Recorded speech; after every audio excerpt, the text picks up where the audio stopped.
गीता माता की जय।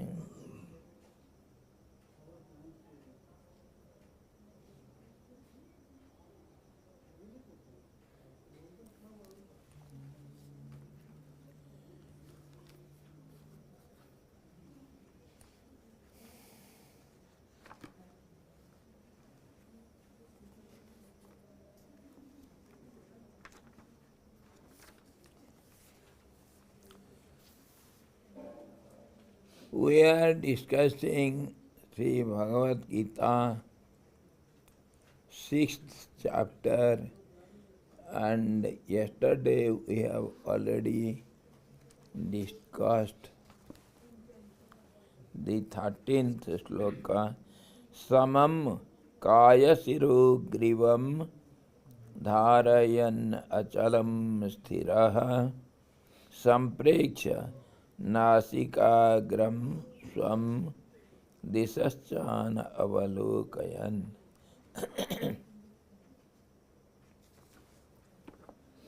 Let him firmly hold his body, head and neck erect and still, gazing at the tip of his nose without looking around.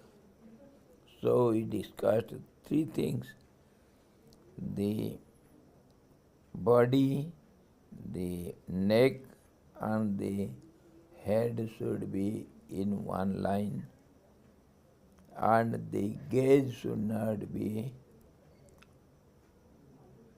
on many things, only on the nose tip. This is how we can have a balanced state of body, senses and mind, and we can have a one-pointed, steady thought. That is called meditation. We are discussing only the process of meditation, the state of meditation, and all the paths lead to it, and all sorts of skill from all kinds of yogas.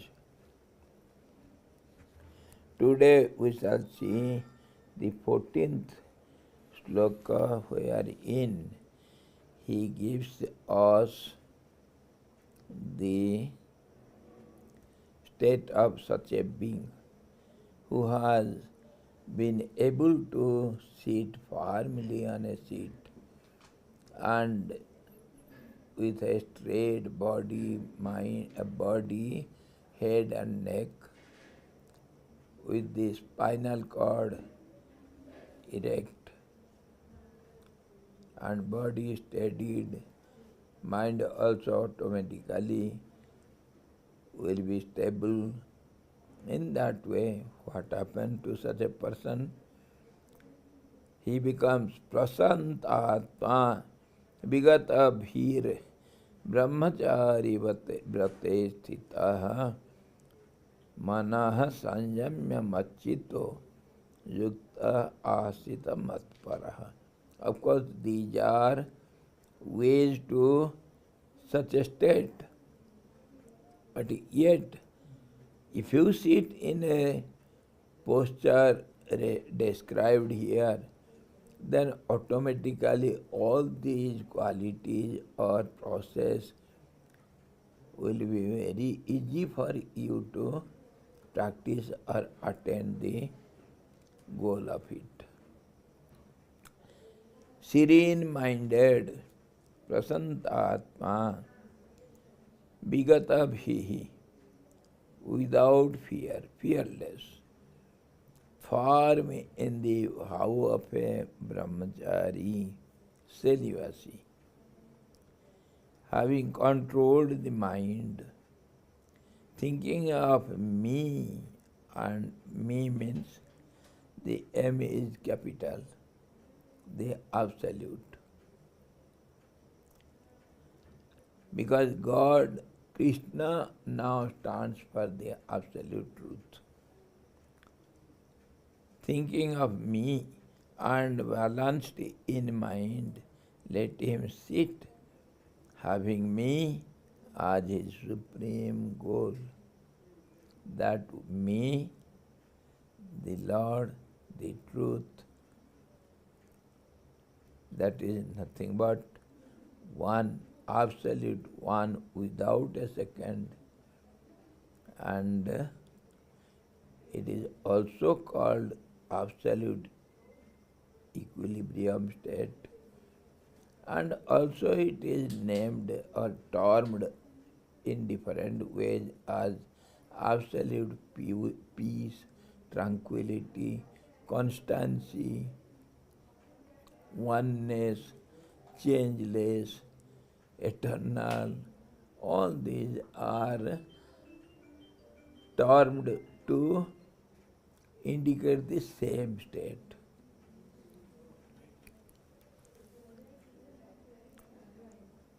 Now here prasantatma, a mind serene, quiet, peaceful, that is the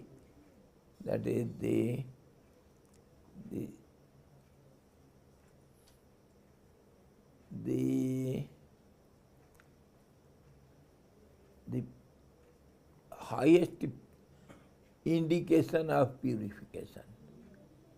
That is serenity.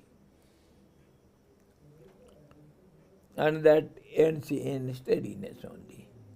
That is called peace. The spiritual aspirant should possess serenity of mind. Opposite of it,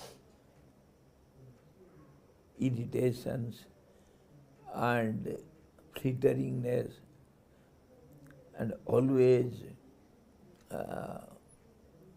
unstable and very quick in decision or talking in or doing something haphazardly, quickly, just as no, I shall not give the example. That means you must understand. Here we have running here and there and counting how many steps I have. It is not the way. It is not the way. One should not run like that. It shows your mental state.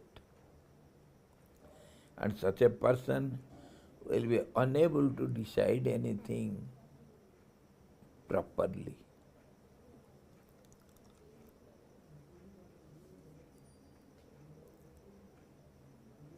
The divine light can descend only in a serene mind. Divine light. What do you mean by light?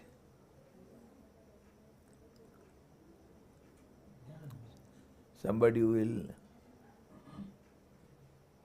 show you the torchlight from the sky or lightning. Is it called divine light? No. What is that divine light? Light doesn't mean what we take as light, this electric light, or the star, or the moon, or the sun, or daylight, or Petromax light, or halogen light. All these are not called real light. Light means which reveals the reality. That is called the knowledge. Knowledge. Light is nothing but knowledge. Why? Because such lights what we use in our day-to-day life, these help you to see the reality. Now, if there is no light, I cannot read. So the letters are there, but I cannot read it out. That means the reality, what is there, it is not revealed to me. That means revelation is called light. एक और meaning होता है light का स्वामी जी, वो ऐसे एक सरदार जी खड़े थे वो ट्यूबलाइट के नीचे ऐसा अपना मुंह खोल के वाइड ओपन बहुत देर तक ऐसे मुंह खोल के खड़े हैं। तो भाई पूछ रहे आप ऐसे क्यों खड़े हैं मुंह खोल के, तो बोला नहीं डॉक्टर मुझे बोला है कि today's dinner should be light. क्या क्या हुआ? Today- अच्छा अच्छा, हाँ, Dinner should be light. Dinner should be light.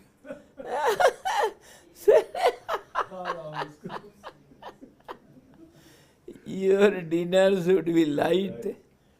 So he was standing below the tube light, opening its mouth. Today will be my dinner. Light will be my dinner. So in this way, we have different kinds of lights, but the real light is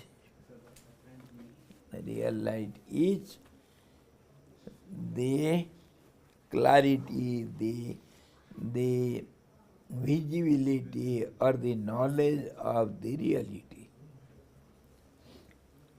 That is called divine light. The divine light can descend only in a serene mind. A restless mind cannot hold that clarity which is called reality or which is called light.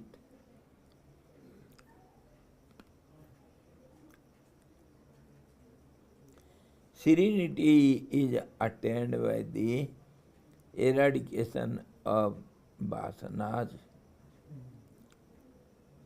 When there are desires, so mind will be always attending to those desires to fulfill them.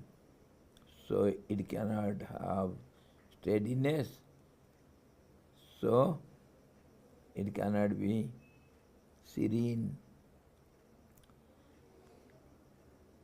Serenity is attained by the eradication of vasanas or desires and cravings. Cravings, intense desires to have something. He should be fearless. This is the most important qualification. A timid man or a coward is very far from self-realization. And this is our most interesting topic, fearlessness. They say, Dvetat bhayam bhavati. Where there is two, we shall discuss thoroughly, analytically, clearly, how is the fear and where from it originates and what does it do and how to get rid of it. When there is two, naturally there will be always relationship, comparison, and wherever there is comparison or competition is seen, there is always a fear. Competition. When we compete in classes to have more marks, or when we compete in some sports or in some games or some other achievements, naturally competition is not in one. Always there will be more than one person. Then only comparison and competition. And this comparison brings you to select which is better, which is best, and which is good, and which is bad, which is worse. All these are understood when comparison is there. And that is, unless there is competition means always there will be a fear. What will happen to my result? So, this is naturally how we are always afraid of others. Always we are afraid of others. And this fear, in our day-to-day life, it brings competition with others, and sometimes jealousy, enmity, and so many negative qualities we develop when we want to compete with others. And when there will be two, naturally there will be fear and this competitive spirit. If he is so and so, I will be something greater than that, him. And naturally two ways. The negative way is to pull him down, and then I will go up, or I shall try my level best to go above his standard. So this is how competitive spirit brings us always the fear, what will be the result. And in other way also, when there is two, we are afraid of the other because everywhere the body feeling is present, everywhere. Wherever we compete or two are there, we compare ourselves with others. Naturally there will be fear, and that fear is of death. What will happen in the end? Suppose we are quarreling among ourselves, or we are competing, or we are challenging each other, or you are doing something against me, or I want to take revenge upon you. And in the end, what will be the only consequence if we go on for a lifelong fighting with each other? What will be the end of it? One will die. That will be the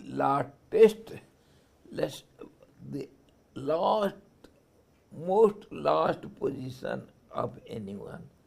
And that's how we die. We are afraid.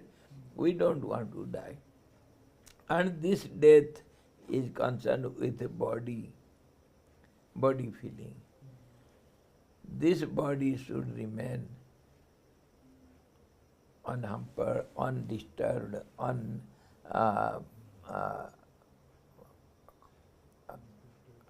not uncomfortable. It should be always comfortable. And all the desires are because of the body feeling. We need so much comforts. We need everything in this world. Whatever we see, I want it. So one should practice, whatever we see, I don't want it. And whatever is good, I feel it is good, so let it be for others. Let me be the worst thing. And this is a practical way to overcome desires and covetousness and accumulating things. I practice this to have the rotten mangoes, and good mangoes should be given to the others purposely, though it is not the habit. Nobody wants the worst one. But if you practice this purposefully, then the desires to accumulate and enjoy more and deprive others of it, all these, they will disappear slowly. They will disappear. So, in the same way, one should take the burden of others on his own head. That is the most divine quality. All these compassion, mercy, and fear, what is that? Non-violence and truthfulness, they are there. But one who can accept others' problems and burdens on himself voluntarily, that is the spirit of service.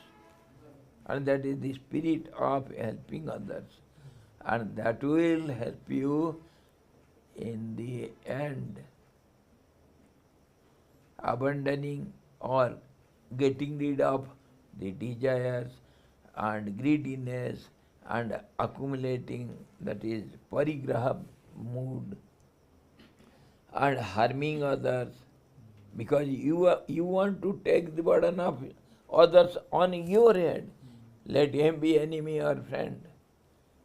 Others' burden should I take. So, if one particular practice, it will bring you all the divine qualities. Service, love, purification of your self and your everything, and that will also help you to speak the truth, to not harm others, and to have mercy and compassion on others. All these love for others, all these will come by themselves. You need not practice all this. One important habit: let me suffer for others, let others not suffer. This attitude can take you very soon to the God.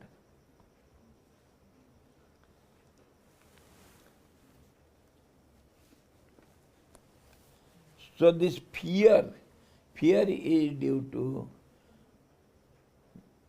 dualism or two feelings, I and my. And when the my is there, when I is there as the body, naturally I need something as mine, and that should be always with me. And the fear is maybe it parts from me, it goes away from me. So I as the body, I will be uncomfortable. And in the end, this body may perish. I like this body, I am the body. So this is the root cause of all the desires, all the demonical qualities, and all our failures, and all our restlessness, all our miseries, problems. This I and my is the whole world, our world. So the fear is always with this. It cannot be separated from I and me, I and mine.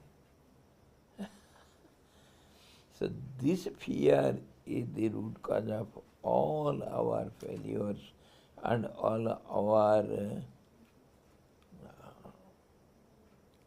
obstacles. And when one feels oneness with everyone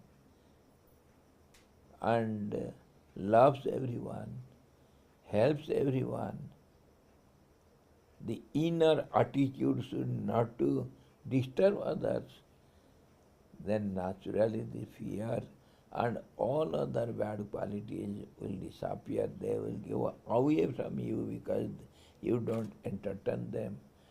And slowly mind will be serene and one-pointed and peaceful. So this fear should be always for us to be overcome. He should be fearless, a practitioner, spiritual aspirant should be always fearless. It is not a easy joke to be fearless, because when there is two, there is fear. Two brothers will be so close, so loving to each other in childhood. When they get little young, one will fear the other. Maybe father will be loving him, and I will be away from father's mind, so he will get more property, I will not get. Always this internal fear will be working and hammering you inside. This is the most important qualification. A timid man, a fearful man, or a coward is very far from self-realization in this way. Fear is the greatest obstacle in our spiritual practice. We are afraid of mad dogs or biting dogs or the wild animals, generally the snakes at night and the jackals. Yesterday, somebody was so much afraid of the spider. Somebody will be afraid of the mosquito. Very. तो सरदार जी प्रार्थना कर रहे थे भगवान से, हे भगवान मुझे अगले जन्म में कॉकरोच बना दो, हे भगवान मुझे अगले जन्म में कॉकरोच बना दो। क्यों? तो ऐसा क्यों कर रहे, कोई पूछा, नहीं मेरा बीवी सिर्फ कॉकरोच से डरती है।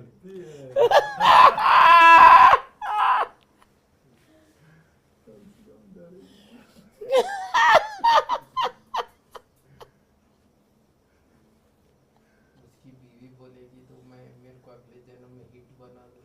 क्या बना दो?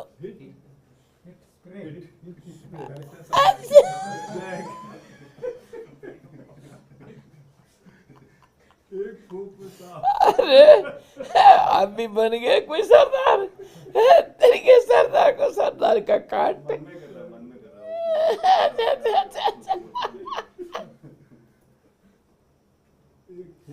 धन्य हो सरदार। इनको चिंता हो रही सती जी को, मेरे कान में बार बार बोल रहे हो, लाइन बोल रहा है सरदार मत बोलो, सरदार शब्द मत बोलो,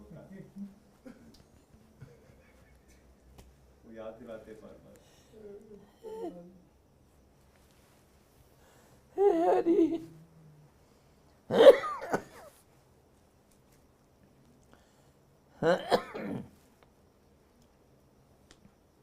a coward, a timid person is unfit for self-realization. Even if you are afraid of a fly, a mosquito, how can you stay in the jungle? Alas, I did when all those mosquitoes troubled me. Oh Lord Krishna, I don't want you. Go and drive these mosquitoes away. I don't want to see you. My dear, excuse me. I have done a mistake. Hey Hari. This fear is really most dangerous, dangerous. A brahmachari, celibate, should serve his guru or the spiritual preceptor wholeheartedly and should live on alms. These are also very important points for a spiritual practitioner. All these points are very important in the life of a spiritual seeker.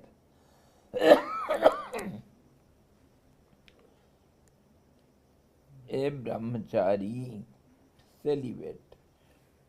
Brahmachari, we name any young person according to our social customs. Up to 25 years, everybody is called a brahmachari. He is supposed to, according to our old Indian customary traditions, the youngsters should go to the house of the Guru and learn all sorts of arts to live a successful, happy, prosperous life. And in the end, he should attain to the nirvana, the moksha. This is what is to be learned by different state of aspirants according to their family position, their traditional, life livings, and all other qualifications of the person, the particular student. All sorts of students should go to the teacher's house and then they live forgetting the home and living a life of celibate. That is called brahmacharya, and he has the right up to that. He should live on alms and he should beg for the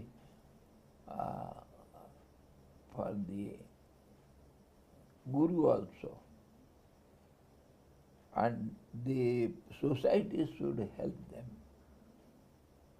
This is how our old Indian customs were there, traditions were there.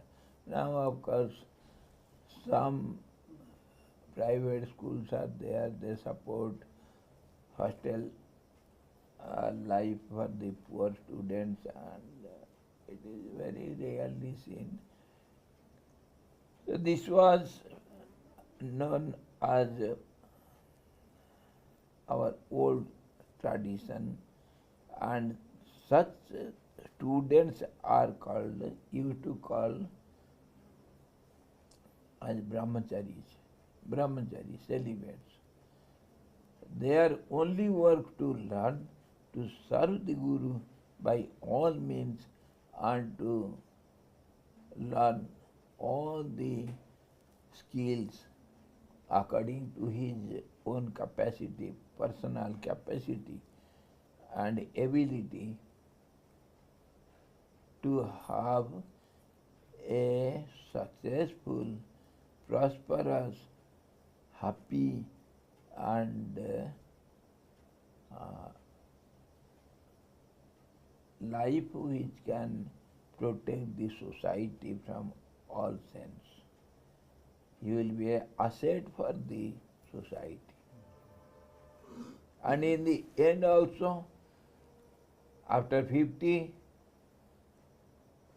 of course, such a person, householder, he will be the support for the society in all sense, and such persons should support the students also and the renunciates also. After 50, you have done your job for the society, for your family, for yourself, and now you have to retire from the worldly life for some time, up to say if the lifespan is 100 years, then up to 50 to 75 we should practice away from the home, to practice detachment and to live alone and to spend time on the spiritual aspects of life, and he should retire. And after 75, complete retirement, complete renunciation up to the end. This is how the lifespan was divided into 4 parts. So now brahmachari means, celibate means up to 25 years everybody, every student should be known as a brahmachari. He should not be entangled in household life, or of course nowadays the situation is different, our social situation is completely different. According to time, situations and surroundings we have to act. But in olden days it was the custom, and then otherwise brahmachari means one should practice brahmacharya for the whole life from other sense, from other angle of vision. Brahmacharya means not to waste your the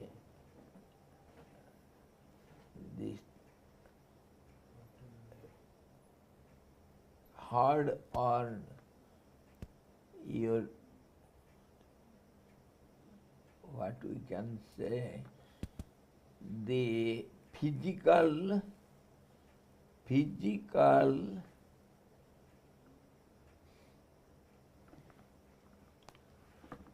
best wealth, whatever you have on as the strength of your life, you should not misuse it, and it should be used properly. That is your wealth. That means whatever physically means, whatever we eat, it helps to be say turned into blood, and it helps also prana also, and flesh, bone, and everything, the semen, and everything it gets transferred into so many things for the protection of the body. And the essential thing is the essence of all these, that is called the semen, which is so valuable. And if it is properly used, not wasted, then that is called celibacy. Your real wealth, physical wealth, which will help your mind also, your whole lifestyle, and your everything, that is the support. So that should be protected by all means, in all sense, throughout the life. So in that way, it is called celibacy or brahmacharya. See the great examples of Hanuman and Bhishma Pitamaha and many others who practice celibacy for the whole life, and as a result, take Hanuman or Bhishma, they had Ichamritu, they conquered over the death. Death is concerned with the physical body. When the strength is, or the, what we can say, the physical wealth, property is protected well, then body is protected, so you can control, you can give up this body as per your will. It is under your clutches. That is how they overcome death. And if it is properly used, you can do anything and everything physically or mentally. So this is called brahmacharya. It has got different meanings from different angles. And a brahmachari should go to his guru's house and serve him. This service is of very great importance. Unless you serve the Guru, your teacher, unless you make him 100% plead with you, then only he will be kind to you. He will pour his heart on you. And whatever Guru means, the storehouse of all the knowledge of all kinds. So when the Guru is pleased with you, you have everything, all the knowledge. So one should please his Guru by service, by all means, physically, mentally, orally also, whatever Guru says, one should obey it literally and serve him physically, and of course by other way also. Whatever he wants, the disciple should do his level best to have it for Guru, whatever he wants. Of course not today. Tomorrow I shall say beautiful story of Guru Bhakti. Guru Bhakti, Uttank. Uttank, there was a great monk, great celibate, and how he paid his Guru Dakshina, how much trouble he had to undergo. And Aruni, who obeyed his Guru's order at the cost of his life, and Sudama also. Many such examples are there in our history. They obeyed the words of Guru at the cost of their life. And this is how Guru was so much pleased on them, and everything he got. And Upamanyu also, who got all the knowledge of our Vedas without studying anything. So these are right examples, one or two we shall discuss tomorrow. And how Guru, if he is pleased from his heart of heart, then you have everything in your hand. So the disciple should please Guru by service, by obeying him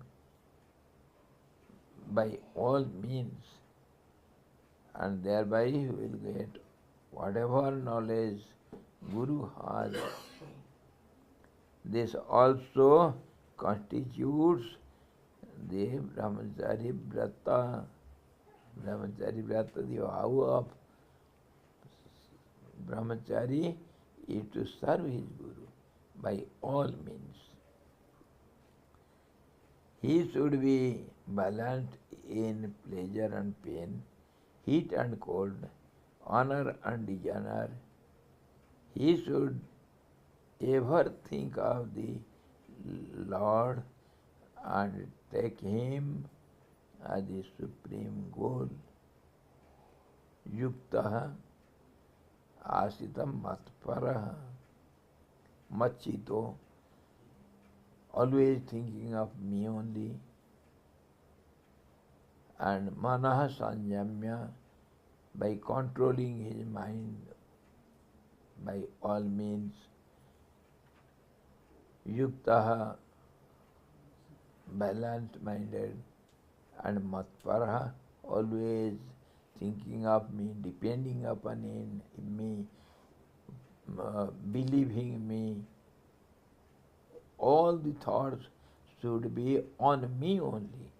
That is the absolute truth. In this way, he should practice, and these are the qualifications of the practitioner, and these are the qualities also, and these are also the effect of such a person who goes to solitude and sits for meditation. Brahmacharya also means continence, semen or the vital fluid, tones the nerves and the brain also, and energizes the whole system. That brahmachari who has preserved this vital force by the vow of celibacy and sublimated it into ojas, shakti, or radiant spiritual power, can practice steady meditation for a long period. That gives you steadiness of mind. Only he can ascend the ladder of yoga. Without brahmacharya or celibacy, not an iota of spiritual progress is possible. That is your strength. Continence is the very foundation on which the superstructure of meditation and samadhi can be built up. Many persons waste this vital energy, a great spiritual treasure indeed. When they become blind and lose their power of reason under sexual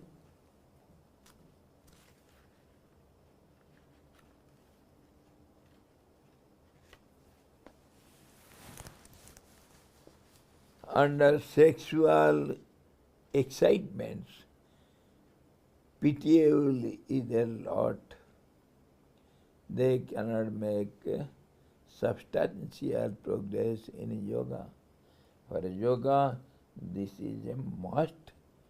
This will support you to have a steady posture, steady breathe, steady mind, and everything it will support you from all sides.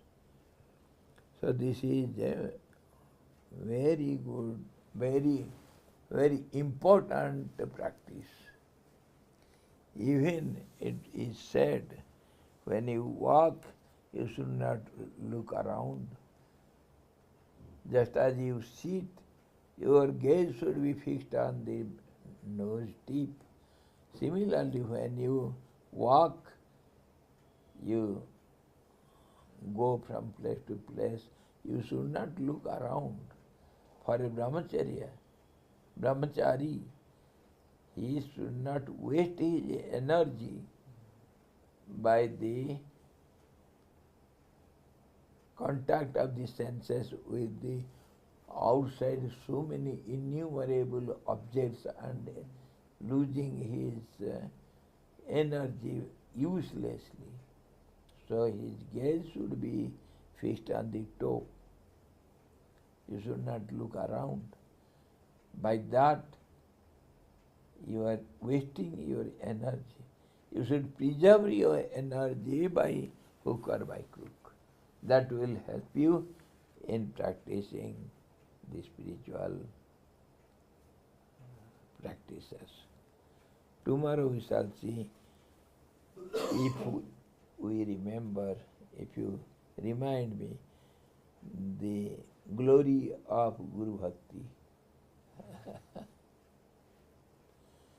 Hari Om Purnamadaha Purnamidam Purnat Purnamudachyate Purnasya Purnamadaya Purnamevavasisate.